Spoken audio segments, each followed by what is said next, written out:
Hello and welcome back. Today I want to begin our study of this book. It's called Daily Doctrine, a one-year guide to systematic theology. It's by Kevin DeYoung. I'm reading this book with my church and with some friends, and my plan then is to make a video each week with some practical insight from the reading. Basically, the book is set up with 52 weeks worth of readings, 5-week daily readings. So you have, if you read 5 days a week, you've got 2 days off to read something else. And it'll walk you through a basic introduction to systematic theology. And since I'm reading the book with some friends and with my church, I thought I'd make some videos that may be helpful to you. I'm not going to try to attempt to summarize all the readings from 1 week. I just want to find something in that week's worth of readings that I thought would be helpful to you. And maybe it'd be helpful just to watch the video, or maybe to remind you that we're reading this book, or something along those lines. So I just hope that this is helpful to you. Week 1 then, the thing I want to focus on talking about is the aim of theology. Is to know, enjoy, and walk. This is some of the emphases that Kevin DeYoung was making in this first chapter. Another couple important words or ideas to think of is to loving and beholding glory. And so let's just talk about all of those things right now. DeYoung says that we read a book of theology so that we can know God more deeply, enjoy Him more fully, and walk with Him more obediently. I think that's a good and helpful way to think about the study of theology. So first then, and maybe if I just want to divide this up a little bit, theology is about knowing God. And that's probably what you think about. When you think about theology, you're like, okay, these are facts. These are facts about God, right? And as you learn true facts about God, you find out that they're also glorious truths, right? They reveal something glorious about God, right? And these glorious truths then are both known by you, right? They fill your head with knowledge, but they should also lead you to enjoy God, right?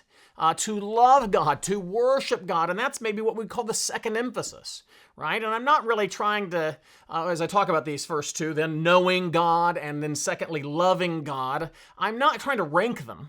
I'm just trying to make distinct points. You need to know God, but you also need to know God in such a way that it helps you to love God even more. And again, this was an important point, not only that DeYoung makes, but also that J.I. Packer made in his book, Concise Theology. In that book, Packer says, theology is for doxology and devotion. That is, the praise of God and the practice of godliness. Theology is at its healthiest when it is consciously under the eye of God of whom it speaks, and when it is singing to His glory. So notice the connection then for both of these between knowing and loving, or between knowing God and worshiping God, right? When you know God more, if that doesn't also help you to love God more and worship Him more vigorously, we might say, it's deficient, right? Because God is not just to be known as a subject to be mastered. He's not to be known mainly in that way. He's a God to be known, but the glories of Him are to be marveled at, and we enjoy Him, and we love Him, and we worship Him because in real ways we're helped to enjoy, love, and worship Him even more because we do in fact know Him. And then thirdly, as being tacked on here as well, is theology should affect your life. Packer just mentioned it here in what we just quoted from him. It's the praise of God and the practice of godliness. DeYoung mentions that also it leads us to walk with Him more obediently, right? So your study of theology should also make you a more obedient disciple of Jesus Christ. So theology then is practical, and that's what I want our emphasis just in this video to be. Theology is practical.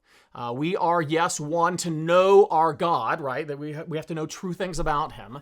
But number 2, we must enjoy, love, and worship the God that we've come to know.